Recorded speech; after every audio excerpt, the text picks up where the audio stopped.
So we're just going to wait for more people to join. We'll be starting at 2:03.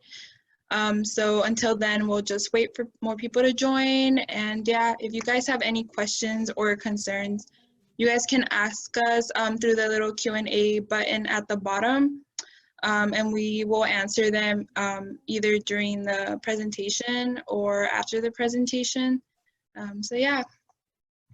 Thank you again for joining us, Karina. We are really excited to have you here today. Is there anything exciting happening with you or with Splash Co-working? Yeah, so I can, before we actually put out a press release, I can announce the fact that we have been asked to be the community organizer for the Global Entrepreneur Network. The Global Entrepreneur Network has a week-long week-long event in November. So Global Entrepreneur Week happens in November, and we will be gearing up to help support the area for different events. We'll be announcing events and programming. But that's really exciting because that means San Marcos in Texas is on the map for the Global Entrepreneur Network. As the community organizer, myself and Splash will be able to host a series of events that highlights the entrepreneurs in the area, but also provides resources, education, and we're looking forward to making more announcements on that.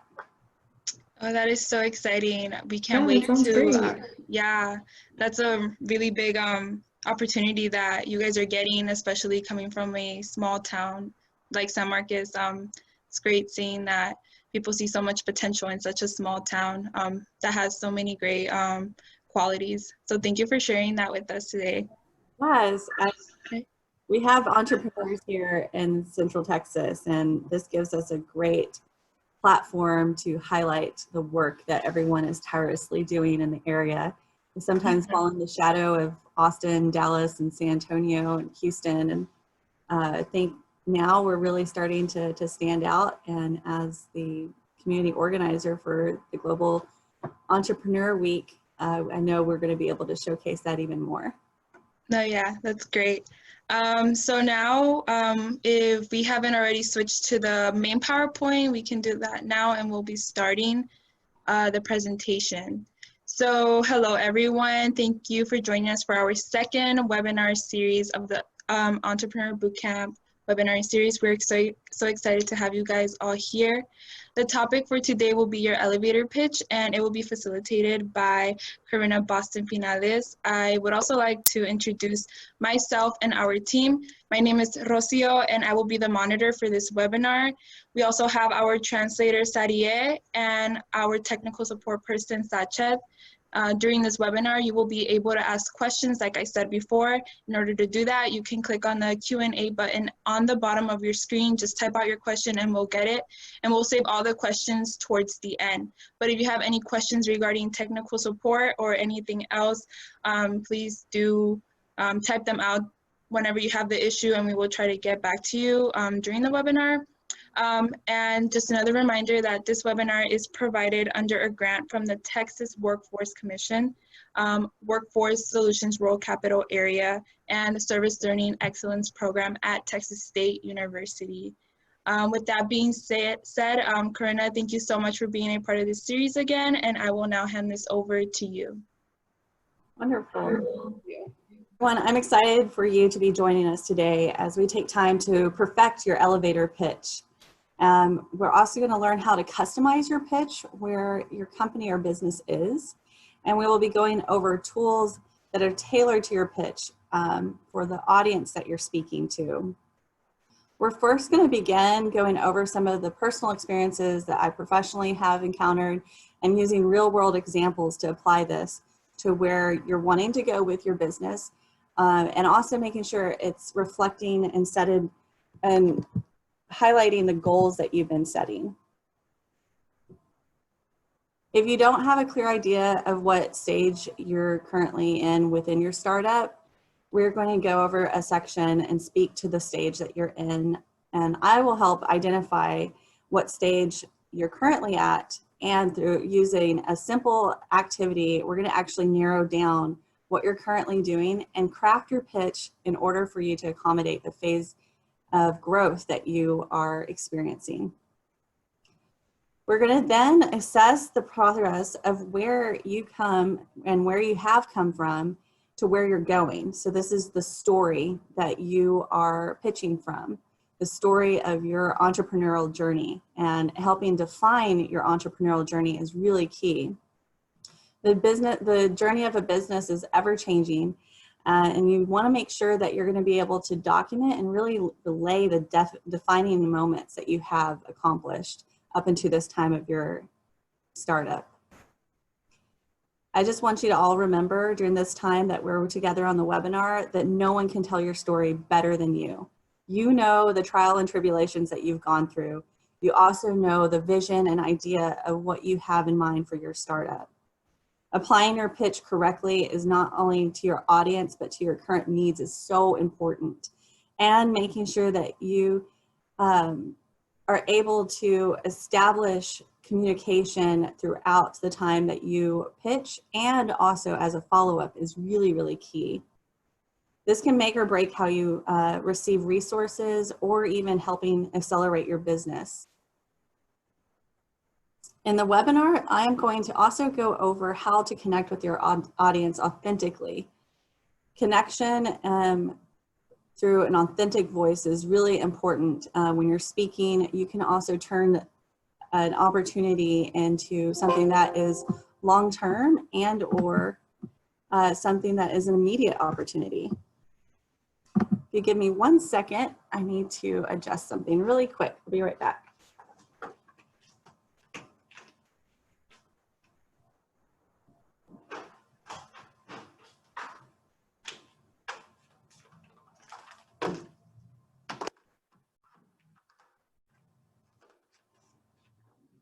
I realized I had my computer plugged into a different outlet. All right. No worries, we'll be good to go for the next hour. So going back to testing your elevator pitch. Networking can be challenging, but there are simple tools that I'm going to help with giving you to make sure you connect effectively and make sure that you stay in touch with who you speak with. The difference between those who have a trusted network and those who know people is just basically how they establish and reinforce those relationships. This also merits your pitch, and I will be helping you bring value to your communication in any given opportunity.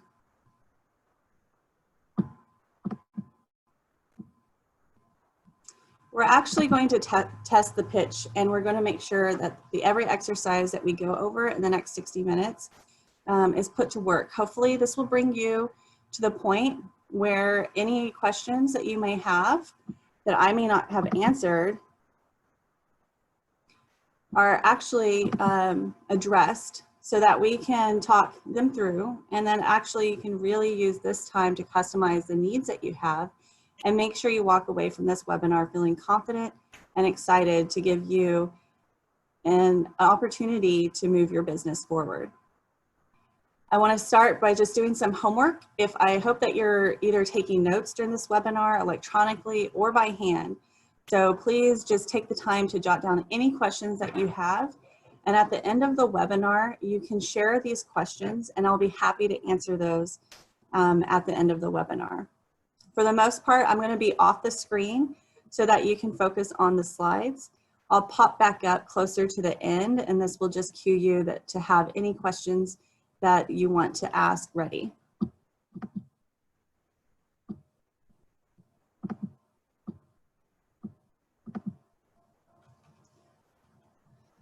So let me introduce myself. I'm Corinna Boston-Pinales. Not only am I the founder of Splash Coworking, which is the first ever co-working space in Central Texas, which is also known as the Innovation Corridor, but I'm also a businesswoman who has almost a decade worth of experience working with startups, entrepreneurs, just as yourself, and my focus is basically anyone who's not the average businessman. Not only am I a first-generation graduate of Texas State University, but as a minority businesswoman it has been very important for me to share my experience, connecting with others, and then also learning from everyone else's experience so that we can just basically even out the playing field in the business world. There are more innovations and opportunities happening every day. And my goal is to make sure that the business world is an inclusive ecosystem for entrepreneurs of all walks of life. The diversity of startups that I've worked with, personally, it ranges from anyone who has just an idea or a concept to startups that have a service or a product that is ready to scale. The reason I'm bringing up my personal experience is because when we get to the part of the webinar, when we're talking about where you are in your startup journey, I hope to be able to really give you the tools to secure where you're going to and how to communicate effectively in your elevator pitch, what your current needs are. So let's get started.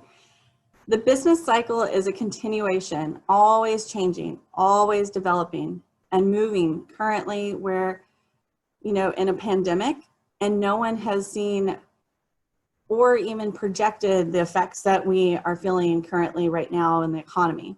I believe now more than ever, the answers of our future lies in the hands of the imagination of entrepreneurs, the solutions that entrepreneurs can bring forward. You are likely to have the key for future developments and opportunities that not only are for yourself, but for the workforce at large. No effort is too small. No business idea is too small. The potential is so vast that if you are able to communicate effectively with your elevator pitch or just in communication at general, that may make or break the opportunities that you have for your future. The business cycle, just at any stage of the startup cycle, is always evolving from an idea or a concept to growing that idea and expanding it to the next level, maturing and refining what the next goal or opportunity is going to be for your business concept or idea that you have currently. This transitions into the next stage. And this happens for any business at a large scale and even during the early stages. To stay relevant in a business or company, you must always be in motion. It's healthy in the life cycle of a business. When you start being stagnant, when you start finding yourself in a rut or not progressing, that's typically when businesses start to decline. And also understanding that this is natural and it's okay to go through. The peaks and valleys that will allow for you to adjust, not only hold expectations against your opportunities, but if you're not able to adjust during those times, that's when you can really see the challenges of a business happening. During the Founders Academy, I believe that you went over the fundamentals of crafting your elevator pitch. You saw that it only was just a few sentences and had basically 3 main parts. Because I know that you went through the exercise with the Founders Academy, I want us to make sure we focus during this webinar on customizing your communication. To benefit your goals and action, the customization of your communication is going to be key. If you have an elevator pitch that's inappropriate for a certain type of audience, I'm going to make sure that you feel confident in how to approach different audiences depending on the stage your startup or business currently is in.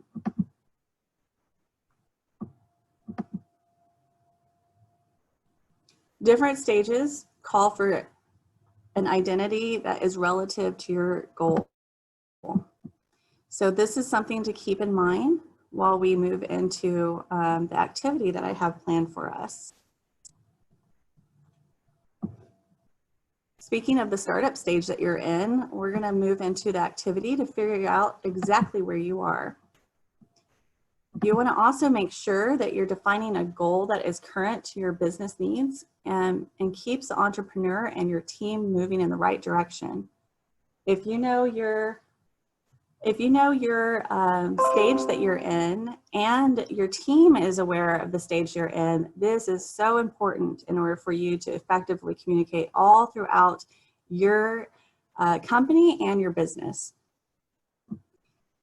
Defining a goal that is currently the business needs keeps an entrepreneur and the team that you have moving in the right direction, while we all stay on the target and are communicating that target, then this can advance and accelerate where your business is going.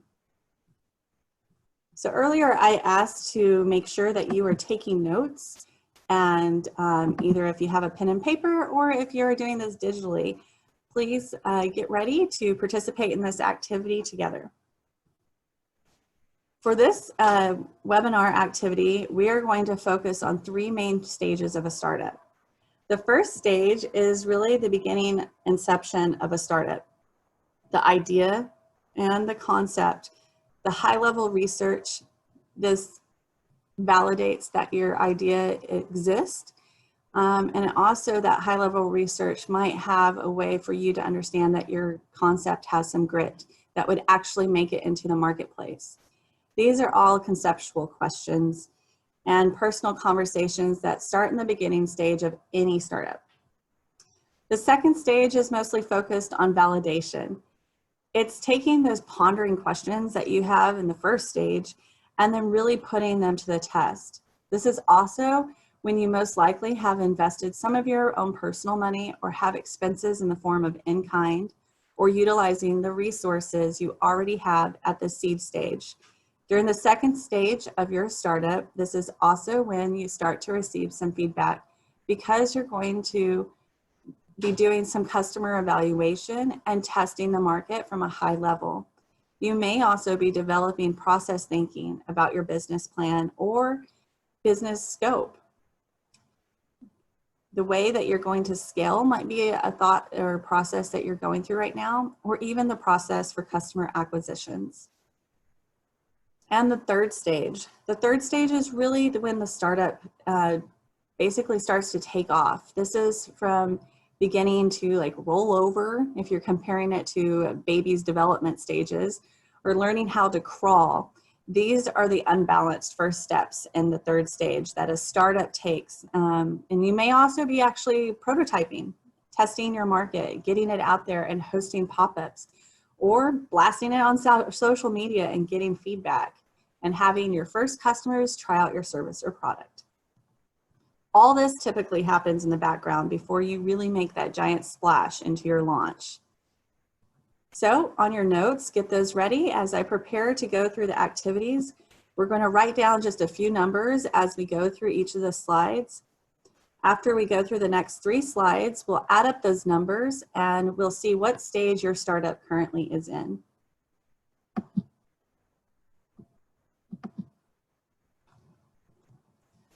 The first question, are you currently asking if people really need your product or service? Think to yourself, are you dabbling in your idea right now and asking friends or close colleagues about what they think or if they would use your product or service? If this is the case, then just jot down a number 1 for this question, answering yes, and or put it in digitally, however you're most comfortable taking your notes right now. All right, so the second question, have you explored what problem you're solving? This is essential in validating your product or service and the problem that you're currently solving. If so, place a number 1. Third question, do you know if your idea is already out in the possible market? Have you considered competitors or even thought that your product or service already exists? If this is so, put down a number 1. If you answered yes to any of these questions, please have marked a number 1. We're going to move on to the next slide.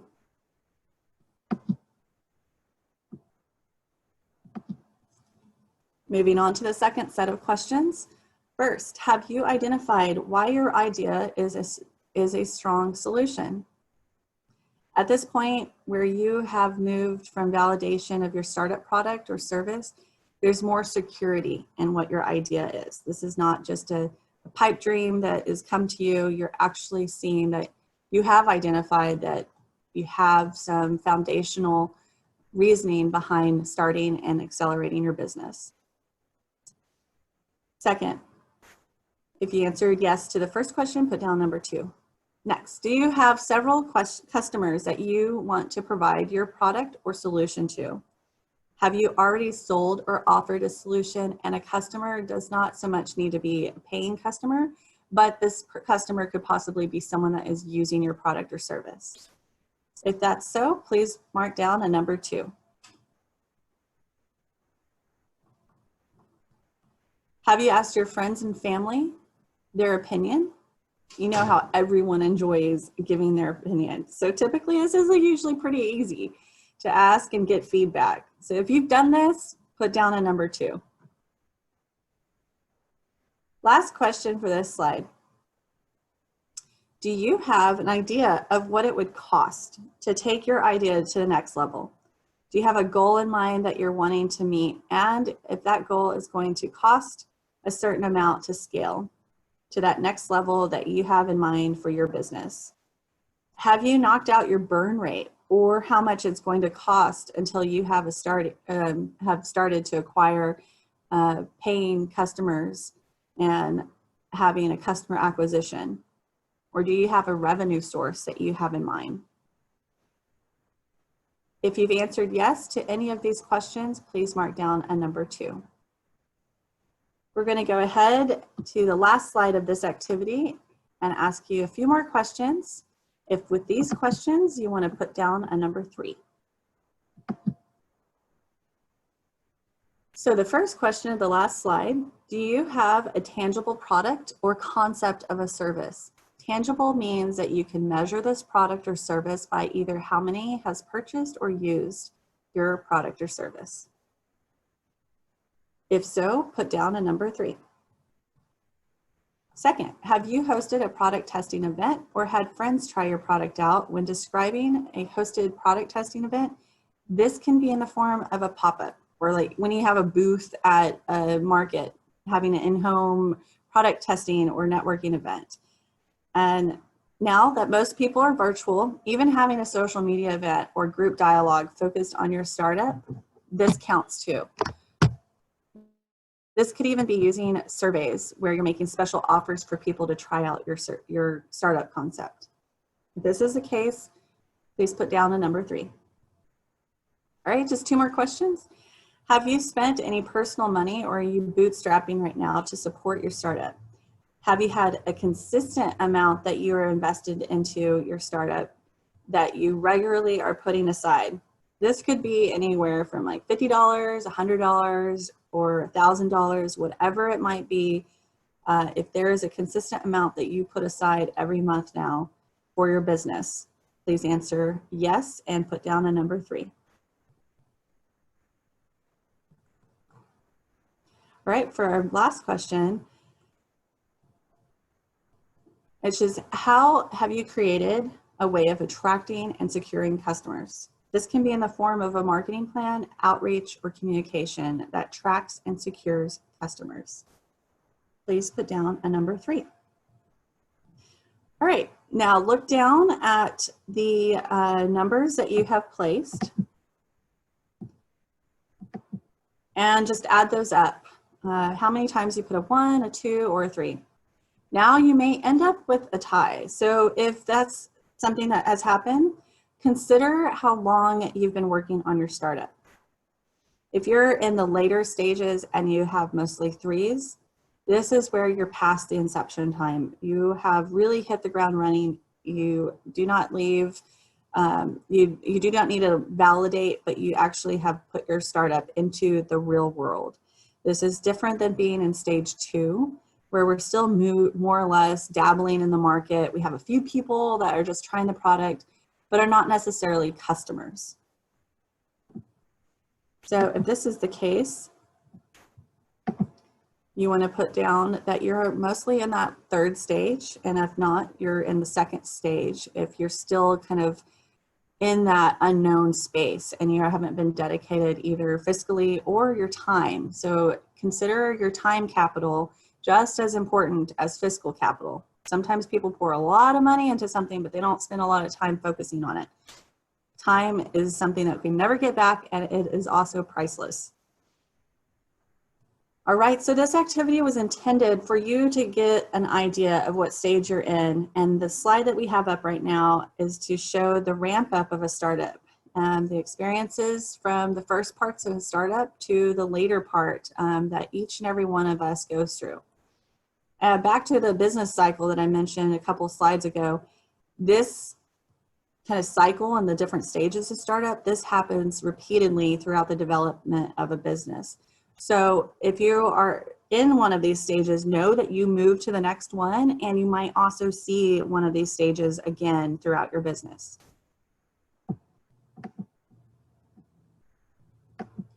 Other things to consider, and I'll help you at each of these stages, is to determine what you want to be known for and where you're wanting to move towards. The branding part of a company or a business is typically formed within these defining and tactical ways of refining what your business is about. The branding is really important in how you communicate everything that you've ever gone through up until this point. And this feeds into your elevator pitch. An elevator pitch might just be a few sentences, which, as in the Founders Academy, you went over how those few sentences can be effective. But there is a lot of development that happens and takes place prior to really locking in those few sentences on your own. You know, take this time to consider what your mission statement is, to also think about your vision of your company and what your vision statement would be. In the form of a vision, think about where you see yourself in the next short term, couple of months, quarterly, a year, three years, and what you're wanting to see and have your business do based on the problem you're solving. That's so key, is to remember at all times you're always solving a problem. That validates your company. If you haven't already, define your ideal audience and who that is that you want to pitch in front of to spread the word and get asked questions about your business or service. Defining your audience gives you insight onto how you can work perfectly and perfect your elevator pitch. Your audience can have subgroups. So you could be considering your customers, or your audience could be a potential investor, or it could be someone who can introduce you to customers. Just only focusing on one audience can kind of pigeonhole you, and I'm going to go over why it's important to be able to adapt to who you're pitching to. At every stage of your business, you want to always be researching. You want to always consider your desired industry and understand your competition. This is how you ensure the longevity of your business. All right, so now that you know what stage of your startup you are at, this helps you understand your identity. You can also know what is a good goal that will take you to the next stage. So think about how you're setting your goals right now to move forward in your startup. This is the area that you really need to focus on. I can't stress this enough. You need to focus on one area and one goal that really drives every single action. Entrepreneurs have a habit of moving in several different moving places, but in order to scale and save money, the more focused you are, the easier it is to hit your goal, hit that target, and then move on to the next opportunity, scale your business. If you cannot accomplish and focus on one goal and then achieve it and see that you've achieved it, it makes it really difficult to move on to additional goals. So focus, focus, focus. All right, so now that you've done this homework, here comes the fun part. That activity was really good for us to really lay down a foundation. So let's move on to some actual examples of applying the pitch. We have to go, into the background and see where you've really come from, where those milestones have happened that have got you to where you are now. This is very key in developing the best pitch possible. Remember how I mentioned earlier, only you know how to tell your story the best. You know what you've gone through. You understand all of the experiences that you've had better and more than anyone else can. Again, knowing that yourself is the way that it's going to be best to communicate your needs and the problem that you're solving. This this gives you a way of really communicating that passion. Also being able to effectively identify the problem that you're solving and why it matters to other people. As mentioned in the Founders Academy, the goal again is a pitch to grab the attention. You want just to basically draw someone's attention in enough and create an action that's associated with that pitch to move on to further conversations or to move on to further opportunities. Having listened to the Founders Academy module, there are several points that we're going to go back to here in a second. But let's think about it. If you're in stage 1 right now, navigating your pitch in a way to open up opportunities to potentially interviewing other customers or to kind of get that high level validation, you want to make sure in your pitch that your action is finding that product to market fit discovery. This is just an example. So if you have an idea and you're in stage 1, it makes sense for you to apply your action within your pitch based on where you're at. So if you are a health and wellness coach and you want to acquire more customers and more clients, and you know that you have the best method of designing a food plan or a dietary plan, an exercise routine, and you have a new way of approaching it, but you don't know if that idea is the best approach yet, but you know that it's something that's needed and you haven't really done much research on other competitors, your biggest focus in the first stage of your business would be to make sure that your services actually have a product fit. So anytime you pitch, you don't want to be pitching where you're not focused on acquiring more potential customers to interview and really kind of dip your toe in a little bit. You want to make sure that that's your focus, not actually onboarding new customers or putting them through an online portal or being able to get them evaluated. That's a little further on in a different stage. So it's more relative to where you're at right now if your pitch is focused on the stage that you're at. An example, if you're in stage 2, creating an opportunity to gain product or service feedback from the direct experiences. So this would be actually, if you are in that space, to get a survey out there and collect data for your startup, going back to the health and wellness coach, or even if you have a home cleaning service that you offer. You know, at this point, and if you're in stage 2, it makes sense for your pitch to also have an action that is going to be appropriate to your stage that you're in and your startup. And that could be in the sense of having a survey or collecting data for your startup. So when you pitch, you want to get more people to participate in that survey. When you're connecting with your audience, this is when the magic happens. This is when you hear those stories about, oh, I was just in front of someone and I was able to hear that they had achy joints, and I make a homemade product that allows for inflammation to be reduced. And when I met this person, I was able to let them know that I was working on a product, and if they wanted to test it, they were able to give me some feedback. Well, those opportunities happen from time to time whenever you're out and about, and you want to make sure that you're connecting with your audience to communicate effectively. So that person perhaps has achy joints and they could use your product and then introduce you to a whole organization that has the age demographic that your product is catering to.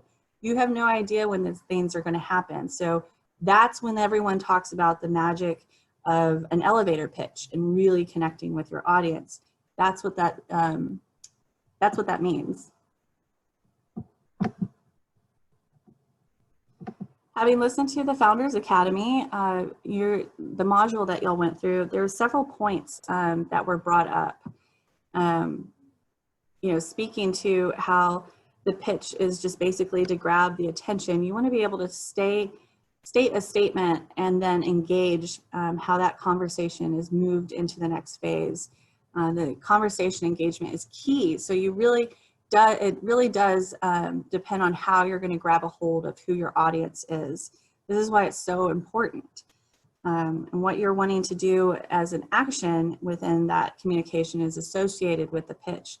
Because at that point is what you're saying, when you're just saying something to say something and you have no opportunity for action or follow-up, then you have wasted that opportunity if you don't have an action defined within your elevator pitch.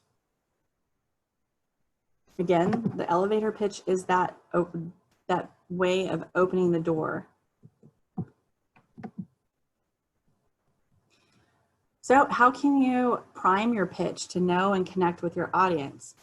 Sometimes we meet people, sometimes we are in networking opportunities and we can't really figure out who it is that we're talking to. The best way to prime your pitch and customize it to your audience is to ask questions, to warm up that conversation, to be able to talk with someone and get to know them. They're going to give you the answers the more questions you ask. This is how you prime your pitch. You wouldn't want to give someone a pitch that is geared towards an investor if they're possibly someone who could give you a product review.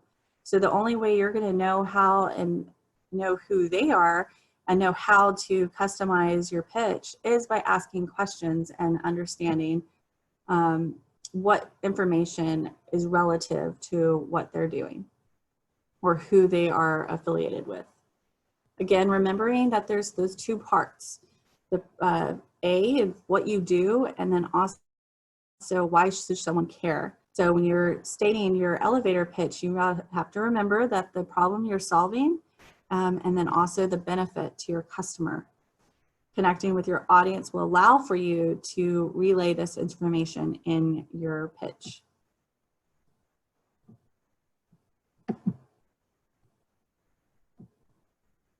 So let's actually practice and thinking about connecting and applying a pitch to an audience. So remember, we need the action word, the target customer, and the problem that you're solving, the why, or for the benefit of. And then the action, like why should someone directly care, the direct impact, the pain point. The action within the pain point will be driven towards that next line of communication. So if you're speaking to why should someone care, you can easily navigate the pitch into the next phase of the conversation. They should care because of this, and I would like to do action, the next step, to learn more about your position or learn more about your opinion or understand who I could get this in front of.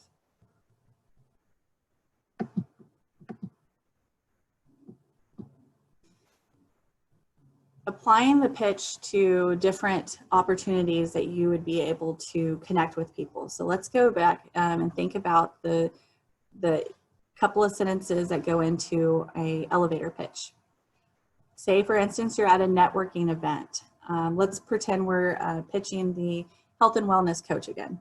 So you're at a networking event and everyone's going around and they are expressing what it is that they do and who they are. You get an audience that is a general audience and you're wanting to get more customers to, or potential customers to review your service and your approach to health and wellness coaching. You don't know who's in the audience, so this is a general audience that you would be able to work with. You want to hit on several different areas, saying that if you're in like the stage 2 of your startup, say that you have already established a few customers that have tested your approach to health and wellness coaching, and you're looking for more potential customers to help review and give you some feedback on how you're approaching health and wellness coaching. And you want to have an offer, right? So you offer them to have a consultation so you can see if what you're doing is working because you have had X number of examples of successes so far. Because you're pitching to a large audience, this would allow for you to possibly get the attention of people based off of the numbers that you've communicated that have been successful, and also that you're looking for opinions and you want other people to participate to make sure that you're going in the right direction. That draws in several different types of people that you're pitching, but it's customized to a large audience. At a pitch competition, that's usually for a rewards. Usually when you're pitching at a pitch competition, that's for either gain notoriety, that you have an idea that's ready to scale, or it's whenever you have the opportunity to possibly win a cash prize or in-kind services. So when you are pitching at a pitch competition, you know you're around other startups and entrepreneurs, and you need to focus on support and success of that next goal that you're trying to hit. So you want to make sure you tailor to your audience where you have a direct ask, because typically there'll be judges, investors, or mentors at a pitch competition. So you want to make sure you're asking for help in that situation.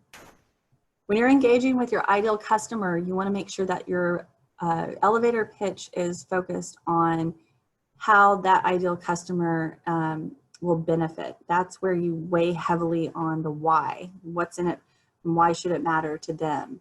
That's what happens when you have the opportunity to speak to your ideal customer. And you also want to take advantage of being able to get a review or feedback.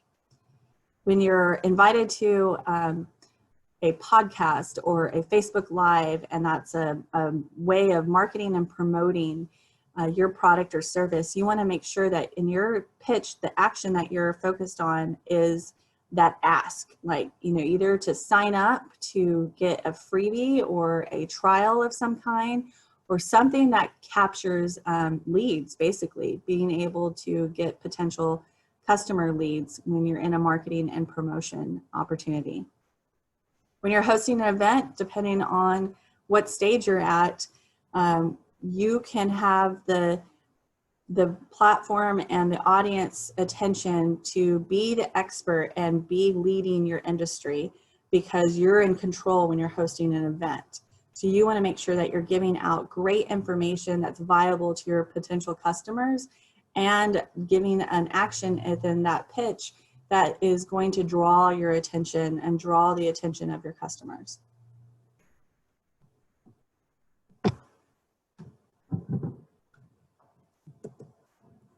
Again, your pitch is not effective if you are not connecting with your audience directly. New challenges come at every stage of growth, and how your product or solution lives up to those challenges always comes down to communication. Like I said before, if you're communicating and you don't have any follow-up, it doesn't do much good if all you do is give someone your pitch and then never follow up. This is why it's so important to have an action within your pitch. Naturally, you're going to relay that an opportunity to follow up if you're staying in communication from the first opportunity to talk with someone to the next time that you're able to connect. You want to follow up directly when you're speaking to your audience by asking questions of them, and then right then and there, grab their attention and see what you can do as a follow-up. So remember the action that you're thinking about within your pitch, and you're applying it immediately. You want to follow up in the pitch conversation by asking the audience members what their takeaways are or what their opinion is. If it's a one-on-one, you want to ask that person directly, like, what's your idea or what's your thoughts on? And if it's relative to your industry, that's when you want to plug in, like, what's your thoughts about all of these diet fads, and really finding something custom to you if you're the health and wellness coach. People love giving their opinion, and this actually helps prime your pitch, not only during and before or after your conversation, but it gives the person that you're talking to, or the group of people that you're talking to, an opportunity to open up and warm up to speaking with you. When that happens, it's natural for you to be able to ask for an email or ask to speak again to that customer or to that audience or to that one-on-one. It makes it easier to navigate the conversation into the next step. You can apply this to the examples that I gave earlier when you're testing your pitch at any of these different events by asking questions and then priming them to the next way of following up. This also makes it easier to have an ask within your pitch if you're asking questions beforehand and you're keeping the conversation warm. Again, I cannot stress enough that opportunities are everywhere. In line getting your coffee or connecting on Facebook now that we're having these virtual get-togethers. You have no idea now who is potentially in the audience or learning about one another in a group chat. You know, thinking about how we're living our lives a little bit more virtual. The connection that we have and being able to really reach and connect with people on a global scale allows for more opportunities to happen. And being able to identify when something is an opportunity and then pitch that audience correctly may lead to the next aha that you need to have happen for your company or your business. So I'm going to wrap up and talk about testing your pitch. Tracking the feedback that you get during your pitch and the success of the pitch based on how you're defining your goal is so important. This helps you develop as a startup. This helps you develop as a business owner. Capturing your data based on feedback and rolling this into your next pitch is how you evolve. So starting off when you know, like in that stage one and you have kind of worked onto your mission and vision statement, what's so important is thinking about how you want to capture feedback, how you want to capture possible customers that are going to speak with you and the pitch that you currently have. So even just making a spreadsheet and marking down like the events that you've gone to and what type of pitch you've given and how many people followed up with you, how many emails you got, how many phone calls, text messages you were able to receive from that one event. That will give you a way of ranking how effective that pitch is. And when you look back to your entrepreneurial journey, this will also help you memorize the experiences that you've had or the milestones that you've crossed over. So when you're talking with someone that could be a potential investor or a mentor, you can give and relay that feedback of what your experience has been more effectively and truer to how it was when it took place if you're documenting when and where it's happening. This is so nice to have to reflect back and understand the potential of your company because of these small milestones that you have been able to track. A lot of times we get wrapped up in the daily grind and just getting to that next goal, and we forget about all the struggles or the accomplishments that we've had that have been able to lead us to that point. And in order for us to remember that and be able to document it effectively where it brings us value to move us to that next journey, this is a great thing to do at the beginning at any stage of your startup, is to capture and to document it.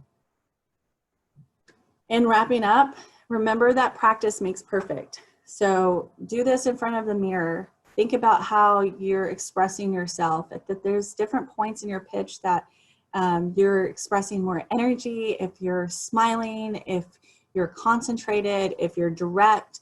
Practicing your pitch in front of the mirror is very helpful. And if you're bold enough and you really want to get, straight up feedback, do it with strangers. Do it with people that you're not familiar with.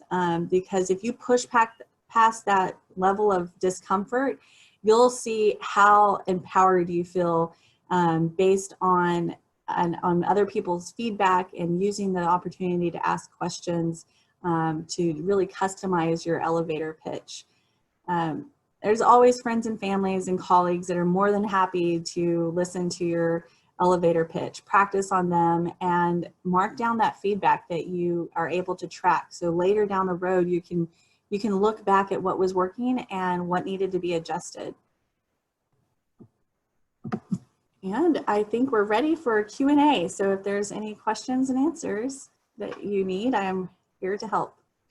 Yes, we do have a couple of questions from participants. So the first question that we have is, could you give an example of your pitch for Splash? Sure.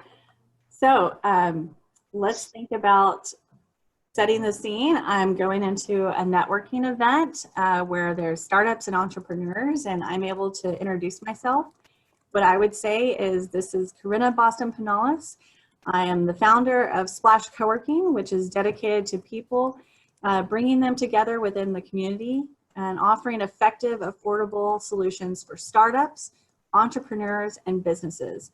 So we help reduce the cost of overhead in order for businesses and startups to scale and meet their needs. Okay. Another question that we have is, how do I find pitch competitions? If you are looking for pitch competitions, a really easy way to find what's happening in your area is to look at Eventbrite, or be able to look at business schools at different universities. There's always events at different business schools at your local university. You can also go on to Facebook groups that are geared towards startups or entrepreneurs, and I'm sure a lot of times people are sharing information and events there. That's a great way to find a pitch competition. Okay. Another question that we have from a participant is, if I'm in the development stage, if I talk about my product, won't others steal my idea? That's always a beginner's worry. So if you're in the early stage of your startup, I know that's a concern, but what's going to make or break you is if you apply your startup idea to action. A startup idea has no place in the business world if it's just sitting in someone's basement not being activated. You have to be bold, you have to follow through, and you have to have consistency. So don't be afraid of that. And most VCs or investors, they won't be able to sign an NDA. It won't hold any grit to not sharing your idea. If you're not sharing your idea, you're closing yourself off to opportunities. Okay, and then the last question that our participants have is, what is a burn rate? So a burn rate is the rate at which your company will lose its money, how much money you're going to have to spend, and the duration you have money in order to spend. So if you know that you have $100 and you're going to be able to get marketing done, Facebook ads, or any product development, but it's going to only last you a month or two, your burn rate is really short, and it's within that month or two of that $100. Okay. We actually have one more question. I don't know if you saw it in the Q&A section. Did you get that, Rocio? Yes. Okay. So the other last question that we have is, what if your elevator pitch is too effective and you get swamped with business before you've had time to even finish your business plan? Well, I believe in a business scope. A business plan is best effective long-term, later down the road, 3 to 5 years out, because you're able to actually measure what your goals are, what your margins are, and what your burn rate is, what your expected revenue sources are. So in general, when you're a startup and you are in just a business scope stage of development, this is okay. To answer the question directly, if your elevator pitch is too effective and you get swamped with business before you even have time to think about where you're going, the best way is to try and break that down, the business that you're getting, into timeframes that are digestible. So I'm going to just assume that there is a specific product and you don't have enough of that product already built out, like say just like a cell phone case, right? And everyone wants that cell phone case, and you receive a lot of inquiries well beyond the amount of product you already have. What you can do is not lose the communication or email list or contact information, but make sure you capture it and then have a trajectory of follow-up. So thank you for your interest. Because our product is so popular, we want to make sure that we stay in communication with our product development, and when things are going to be available.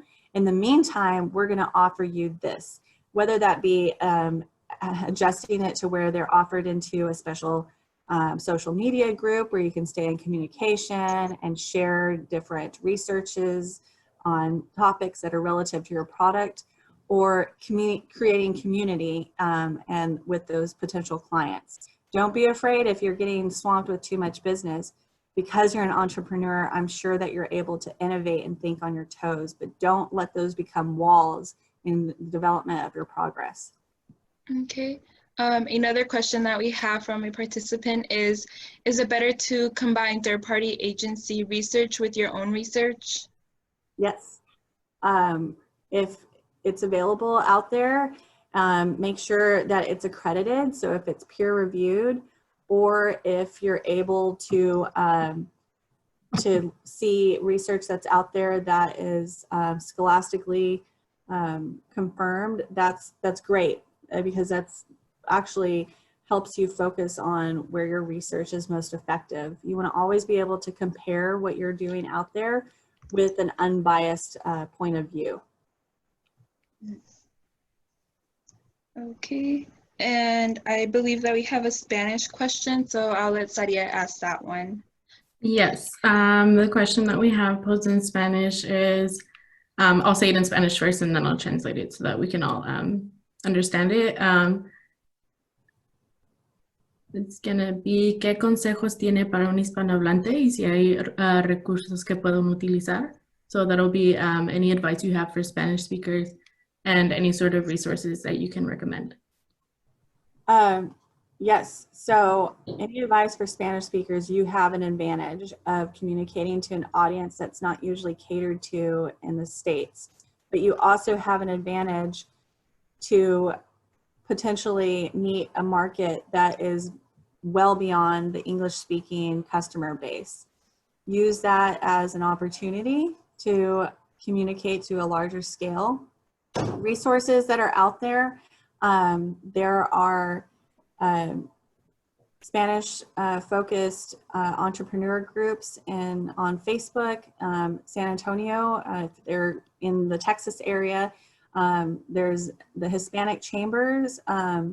Also, LULAC, being able to connect with LULAC is helpful, because that's a Spanish community there that's focused on businesses. And TAMAC. TAMAC is actually national. TAMAC is a really good business group as well. Okay, so dice que ser hispanohablante da muchas ventajas porque puede usted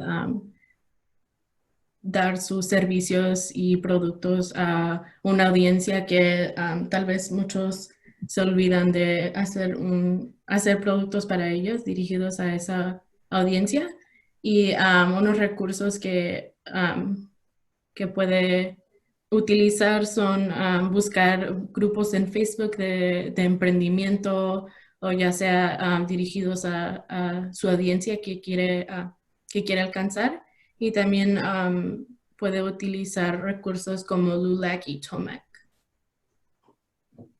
Okay. Well, I believe that is all that we have for questions. Corinna, thank you so much again for just being a part of this webinar series and just answering all the questions that our participants had. We really appreciate your time. Yes, thank you for the opportunity. Those were great questions. Feel free to reach out to myself or anyone at Splash Coworking. You can follow us on pretty much all the social media platforms, Instagram, Facebook, Twitter, at Splash Cowork. We have upcoming events and opportunities for resources to help your startup needs. So if you have any questions that come up after this webinar, feel free to reach out to us as well. Thank you everyone for the opportunity to participate. This is a lot of fun. Yes, thank you to everyone who attended the webinar for today. Again, thank you to Corinna, Sadia, and Sacha for helping put this webinar together. We will be seeing all of you again on May 23rd. We'll be having another webinar module, and this one will be talking about sizing your market. The Zoom link for that webinar will also be in the WordPress website that you had access to once you signed up. And that's where you will also find the other webinar recordings and the activities that come with the webinar. In regards to this QR code that you're seeing on the screen, please scan it with your phone or click on the link to take the post-survey for the module if you want credit for it. If you can't complete the survey now, that's completely fine. You'll have access to it, again, through that WordPress website, and you can just complete it whenever you